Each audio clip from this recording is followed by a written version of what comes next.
Good morning dear children's. आज हम class 6 के एसएसटी में फर्स्ट चैप्टर देखेंगे जिसका नाम है the earth in the solar system, यानी सौर परिवार में पृथ्वी। The feeling that we get when we watch the sky after sunset is wonderful. जब हम आसमान को सूर्यास्त के बाद देखते हैं यानी शाम में देखते हैं तो बहुत ही आश्चर्यजनक होता है। We would first notice 1 or 2 teeny bright dots shining in the sky and very soon their number would increase। और तब हम लोग ये नोटिस करते हैं, ये देखते हैं कि आसमान में एक दो छोटे छोटे डॉट्स यानी बिंदु के जैसे दिखते हैं, फिर उसके बाद बहुत जल्दी ही अधिक संख्या में वो डॉट्स दिखने लगते हैं। The number would increase by so much that they become countless. और नंबर इतना अधिक बढ़ जाता है कि वो गिनती के परे हो जाता है, यानी काउंटलेस हो जाता है। The entire sky fills with tiny shining body. और आकाश का पूरा भाग शाइनिंग बॉडी जो होती है उससे भर जाता है। Where some of them are brighter well other are dim. जबकि उसमें कुछ काफ़ी चमकीले होते हैं जबकि कुछ मध्यम होते हैं। The sky seems to be diamond studs they will. और ऐसा महसूस होता है कि जैसे आसमान में हीरा जरा हो। They all seem to be twinkling, but if we carefully look at them we will notice that some of them do not twinkle like others।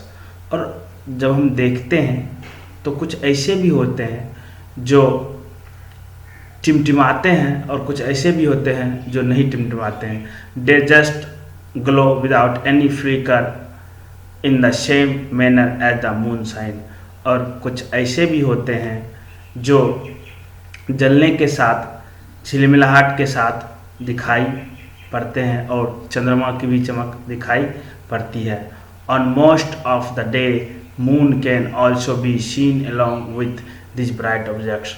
और जब दिन हो जाती है तो चंद्रमा भी जो है उसी के अनुदिश दिखाई पड़ता है। However moon appears in different shapes at different times and at a different position। और कभी कभी चंद्रमा की जो आकारें होती है वो अलग अलग समय में अलग अलग स्थितियों में होती है। The full moon can be seen only once in about a months time. और पूरा चंद्रमा महीने में एक बार दिखाई पड़ता है जिसे पूर्णिमा के नाम से जानते हैं।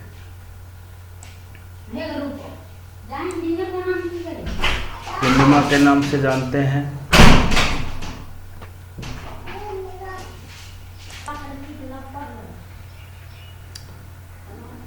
One cannot see it all a fortnight later which is called a new moon night और अमावस्या। और कभी कभी ऐसा होता है एक पखवाड़े के बाद एक नया चंद्रमा रात में दिखाई पड़ता है जिसे हम लोग अमावस्या के नाम से जानते हैं। The sky seems to be at its best on the night if it is a clear night. और रात जो है बहुत अच्छे से दिखाई पड़ने लगता है। Have you ever thought why the moon and all those bright tiny objects are not visible during day time. कहता क्या आपने कभी ये सोचा है कि जितने भी आकाश में विजिबल चीज़ें निर्दृश्य चीज़ें वो दिन में क्यों नहीं दिखाई पड़ते हैं। Then the answer to this is that the sun's bright light does not allow us to see all this bright objects of the night sky. क्योंकि रात में सूर्य की जो प्रकाश होती है स्टार्स के तुलना में कमज़ोर हो जाता है जिस कारण वो दिखाई पड़ता है। लेकिन जब सूर्योदय होती है तो सूर्य की जो किरणें होती है उसके सामने स्टार्स की किरणें प्रकाश जो होती है वो सब कम पड़ जाता है।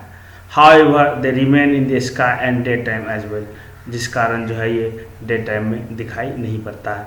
All those object shining in the night sky, the moon and the sun in the day sky are known as celestial body.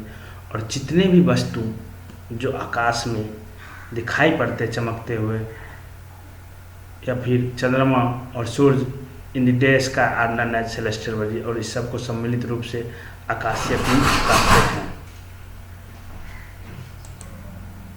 There are infinite celestial bodies in the sky, आसमान में अनगिनत आकाशीय पिंड होते हैं। Some celestial bodies are very big and hot which are made up of gases, और कुछ ऐसे भी आकाशीय पिंड होते हैं जो काफ़ी बड़ा और गर्म होते हैं, जो गैसों से बने होते हैं। दे emit their own heat and light in large amounts, और वे खुद का जो है प्रकाश और ऊष्मा उत्सर्जन अत्यधिक मात्रा में करते हैं। This celestial bodies are known as stars, और इस आकाशीय पिंड को तारों के नाम से जानते हैं। The sun is also a star, सूर्य को भी एक तारा कहा गया है। There are countless twinkling stars in the night sky which are similar to the sun, और आकाश में दिखने वाले जो टिमटिमाते हुए तारे हैं, कई ऐसे भी तारे हैं जो आकार में सूर्य के बराबर है। But one can not feel their heat और light because they are very far from us, and that is why they look so tiny from the earth surface, क्योंकि ये सूर्य से अधिक दूरी होने के कारण ये हमें सूर्य की तुलना में छोटे दिखाई पड़ते हैं। It must have been observe that all objects look smaller in size when they are seen from a distance, just like an aeroplane which looks smaller when it is flying at greater height. और जैसे आप देखते होंगे आसमान में जब aeroplane उड़ता है, जब हवाई जहाज़ उड़ती है, तो काफ़ी दूरी होने के कारण वे हमें छोटा दिखाई पड़ते हैं। When one watches the night sky, one can notice that various differing patterns are formed by different groups of stars. These groups of stars are known as constellation.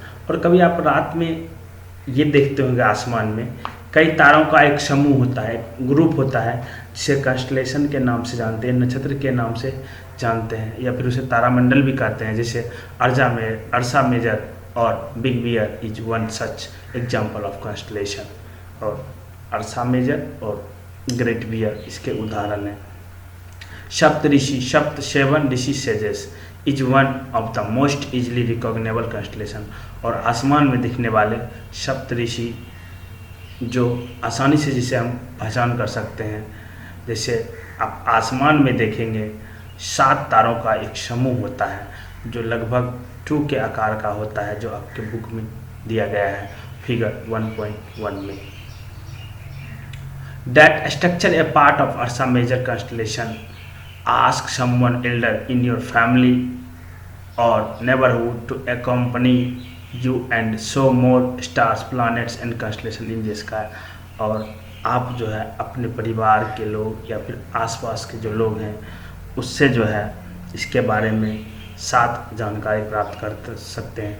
People often use to determine direction during the night with the help of star. और आकाश में जो है तारों को देखकर भी जो है कई लोग दिशा की जानकारी करते हैं। The north direction was indefinite identified by the position of north star, क्योंकि जो उत्तर दिशा होती है वो नॉर्थ स्टार के कारण आइडेंटिफाई होती है। It is also known as pole star, और इसे ध्रुवीय तारे के नाम से जानते हैं। The position of the pole star. तो डियर चिल्ड्रंस, देखेंगे नेक्स्ट के वीडियो में, फिर अगला भाग देखने के लिए आप जुड़े रहें, लेकिन कोशिश ये करें जो आपके पास बुक्स है उसका रीडिंग करते रहें। किसी प्रकार की कोई प्रॉब्लम हो तो आप व्हाट्सएप से कांटेक्ट अवश्य करें। धन्यवाद।